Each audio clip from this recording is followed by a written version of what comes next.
آج انشاءاللہ تعالی ہم سورۃ النساء کی آیت نمبر 176 پڑھتے ہیں اور اس آیت کو سمجھنے کی کوشش کرتے ہیں۔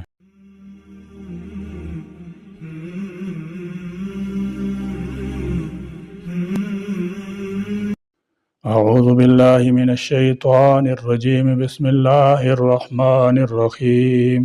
یستفتونک قل اللہ یفتیکم فی الکلالہ ان امرؤ هلك ليس له ولد وله أخت فلها نصف ما ترك وهو يرثها إن لم يكن لها ولد فإن كانت اثنتين فلهما الثلثان مما ترك وإن كانوا إخوة رجالا ونساء فللذكر مثل حظ الأنثيين يبين الله لكم أن تضلوا والله بكل شيء عليم۔ یستفتونک، وہ آپ سے فتویٰ پوچھتے ہیں، قل کہہ دیجئے، اللہ یفتیکم تمہیں فتویٰ دیتا ہے، فی الکلالہ کلالہ کے بارے میں۔ کلالہ سے مراد وہ شخص ہے جس کا انتقال اس حال میں ہو کہ نہ اس کے والدین ہوں نہ اولاد، ان کے ترکہ کی تقسیم کس طرح عمل میں آئے گی۔ اس سلسلے میں یہ احکام بیان کیے گئے ہیں۔ الف، اگر صرف ایک حقیقی یعنی ماں باپ شریک یا علاتی یعنی باپ شریک بہن ہو تو وہ ایسے شخص کے ترکہ کے نصف کی حقدار ہوگی۔ اگر ماں شریک بہن ہو تو اس کے حصہ کا ذکر اسی سورہ کی آیت نمبر 12 میں گزر چکا ہے۔ باقی نصف عصبہ رشتہ داروں، چچا زاد، بھائی وغیرہ کو ملے گا۔ اگر یہ بھی نہ ہوں تو باقی آدھا بھی بہن ہی کے حصے میں آئے گا۔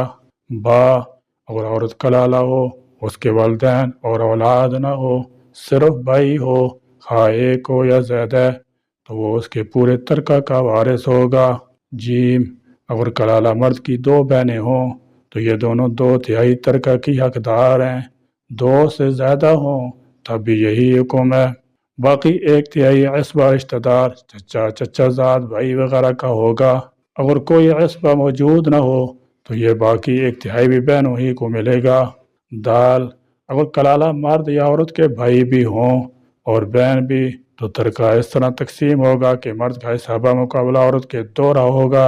ان امرؤ، اگر کوئی مرد ہلاک مر جائے، لیسا نہ ہو، لہو ولد، اس کی کوئی اولاد، ولہو، اور اس کی ہو، اختن، ایک بہن، فلاحا، تو اس کے لیے نصف، آدھا، ما تارکا، جو اس نے چھوڑا ترکہ، وہوا، اور وہ، یرثها، وارث ہوگا اس بہن کا، ان اگر لم یکن نہ ہو، لہا اس بہن کی، ولدن کوئی اولاد، فإن پھر اگر کانتا وہ ہوں، اثنتین دونوں بہنیں، فلہما تو ان دونوں کے لیے، الثلثان 2/3، مما اس میں سے جو تارکہ وہ چھوڑ گیا ترکہ، وإن اور اگر کانوا وارث ہوں، اخوتاً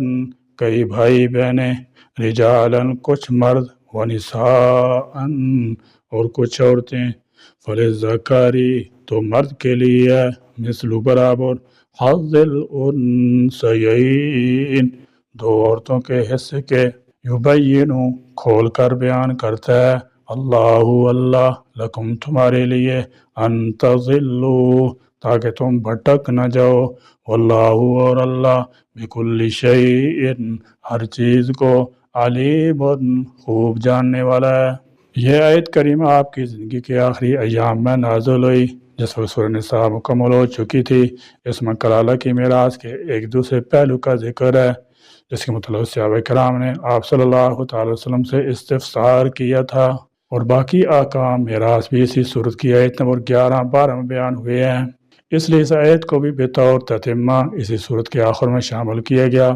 واضح رہے کہ کسی بھی سورہ کی آیات میں ربط اور ان کی ترتیب توقیفی ہے، یعنی رسول اللہ صلی اللہ تعالی وسلم نے وہی الہی کی روشنی میں سب آیات کو اپنے مناسب مقام پر رکھا ہے۔ اس آیت میں کلالہ کے بارے میں تفصیلاً دوبارہ بتایا جا رہا ہے۔ صاف ظاہر ہو رہا ہے کہ لوگوں نے آپ صلی اللہ تعالی وسلم سے کلالہ کے بارے میں پوچھا اور آپ صلی اللہ تعالی وسلم نے کو جواب تب دیا جب اس مسئلے کے بارے میں وہی نازل ہوئی۔ کلالہ کے اخیافی بہن بھائیوں کی صورت میں وراثت کے حصوں میں کوئی فرق نہیں پڑتا، کلالہ خواہ مرد ہو یا عورت، اور جب تقسیم کلالہ کی حقیقی یا علاتی بہن بھائیوں کے درمیان مقصود ہو تو مرد کلالہ اور عورت کلالہ کے مسائل مختلف ہیں۔ اولاد 3 قسم کی ہوتی ہے۔ نمبر 1 عینی یا حقیقی یا سگے بہن بھائی جن کے ماں باپ ایک ہوں۔ نمبر 2 علاتی یا سوتیلے جن کا باپ تو ایک ہو اور مائیں الگ الگ ہوں۔ نمبر 3 اخیافی یا ماں جائے جن کی ماں ایک ہو اور باپ الگ الگ ہوں۔ اسی صورت کی عید مبارہ میں جو کلالہ کی میراث کے احکام بیان ہوئے تھے وہ اخیافی بہن بھائیوں سے تعلق رکھتے ہیں، اور جو اس آیت نمبر 176 میں بیان ہو رہے ہیں یہ حقیقی یا سوتیلے بہن بھائیوں سے تعلق رکھتے ہیں۔ کلالہ کی میراث کی تقسیم میں 2 باتوں کو ملحوظ رکھنا ضروری ہے۔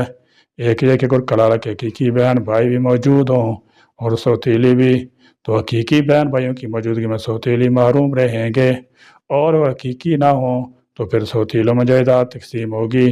اور دوسری یہ کہ کلالہ کے بہن بھائیوں میں تقسیم میراث کی بالکل وہی صورت ہوگی جو اولاد کی صورت میں ہوتی ہے، یعنی اگر صرف ایک بہن ہو تو اس کو آدھا حصہ ملے گا، 2 ہوں یا 2 سے زیادہ بہنیں ہوں تو ان کو 2/3 ملے گا، اگر صرف بھائی ہی ہوں تو تمام ترکہ کا واحد وارث ہوگا، اور اگر بہن بھائی ملے جلے ہوں تو ان میں سے ہر مرد کو 2 حصے اور ہر عورت کو 1 حصہ ملے گا۔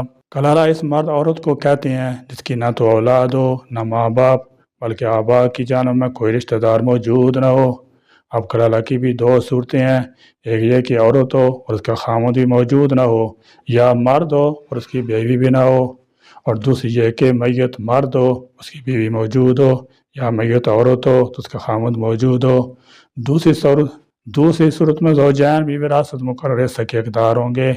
مثلا کلالہ عورت ہے جس کا خامند موجود ہے اور اس کی ایک بہن بھی زندہ ہے تو آدھا حصہ خامند کو اور آدھا بہن کو مل جائے گا، اور اگر بہنیں 2 یا 2 سے زیادہ ہوں تو پھر اس طریقہ پر کل جائیداد کے 6 کی بجائے 7 حصے کر کے 3 حصے خامند کو اور 4 حصے بہنوں کو مل جائیں گے، اور اگر بہن بھائی ملے جلے ہیں تو اس بقاعدہ للذکر مثل حظ الانثیین، آدھی میراث ان میں تقسیم ہوگی۔ اب سوال یہ ہے کہ اگر پہلی صورت ہو یعنی کلالہ عورت کا خامند بھی نہ ہو یا مرد کی بیوی بھی نہ ہو اور اس کی صرف ایک بہن ہو تو آدھا تو اس کو مل گیا، باقی آدھا کیسے ملے گا؟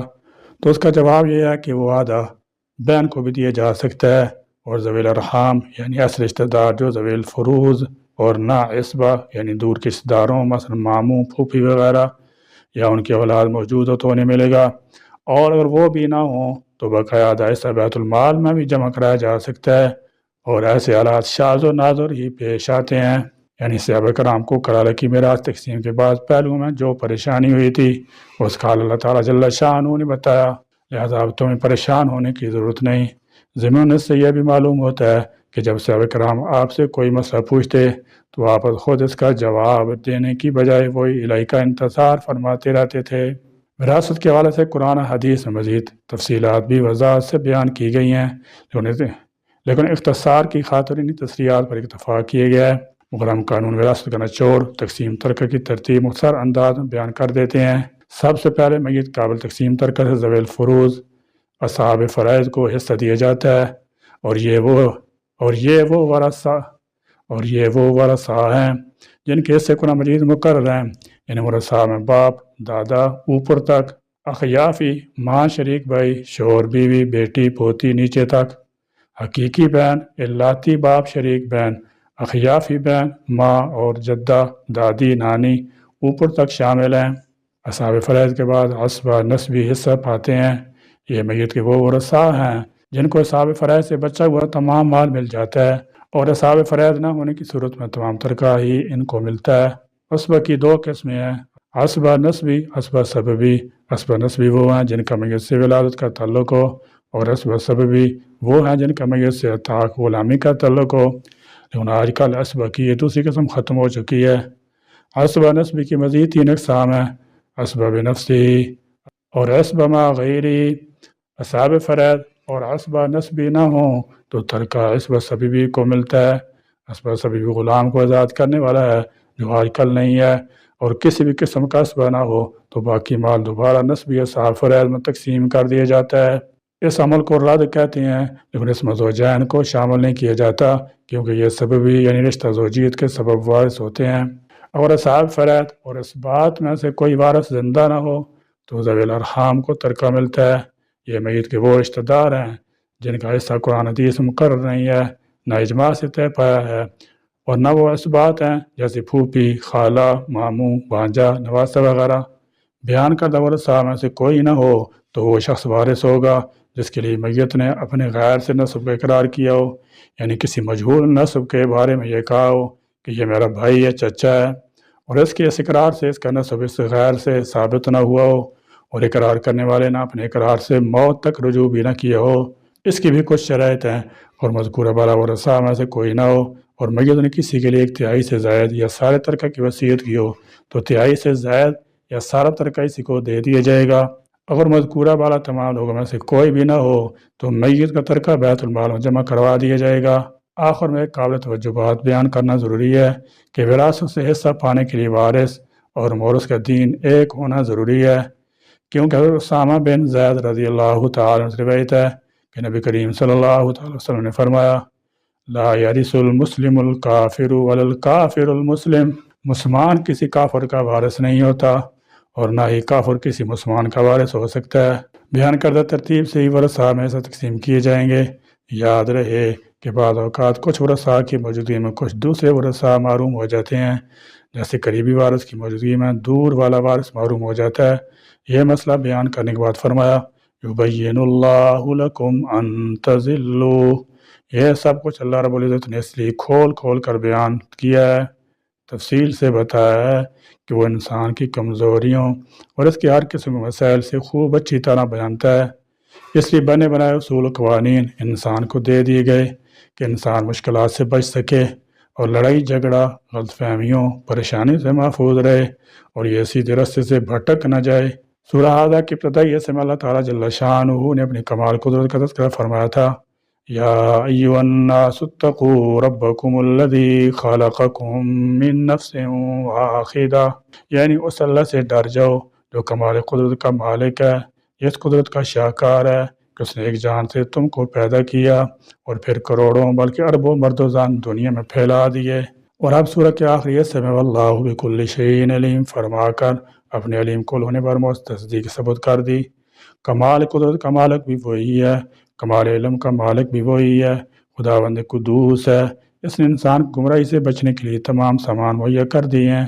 وہ ہر شخص کے خیر و شر سے واقف ہے، وہ کسی نیکوکار کے اچھے اجر میں کوئی کمی نہیں کرے گا اور نہ سرکش کے محاسبے میں کوئی کسر چھوڑے گا۔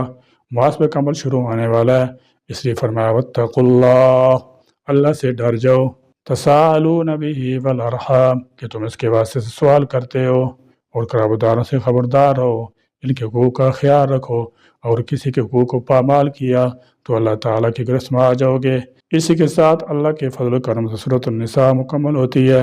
الحمدللہ، الحمدللہ والشکر للہ۔ اللہ رب العزت اس چھوٹی سی خدمت قبول فرمائے، میرے بیان کرنے اور سننے والے تمام اہل اسلام کے لیے رہنمائی کا بہترین ذریعہ بنائے، آمین۔ وصلی اللہ تعالی سیدنا محمد وآلہ وصحبہ اجمعین برحمتک یا ارحم الراحمین۔